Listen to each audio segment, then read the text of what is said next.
bigyan natin ng opinion, reaction ngayon itong pinaka-latest post ni Atty.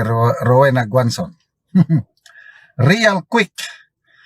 From presidente na palamura to presidente na mumurahin mo araw-araw dahil laging ngagba at walang alam. Ang galing ng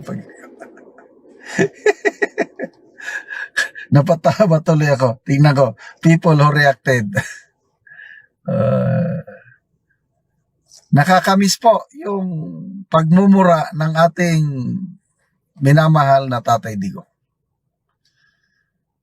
Dahil sa kanyang pagmumura, mas tumino ang ating bayan nung kapanahon niya kaysa ngayon, super mabait ang Pangulo eh. Sabi niya, wala na akong magagawa.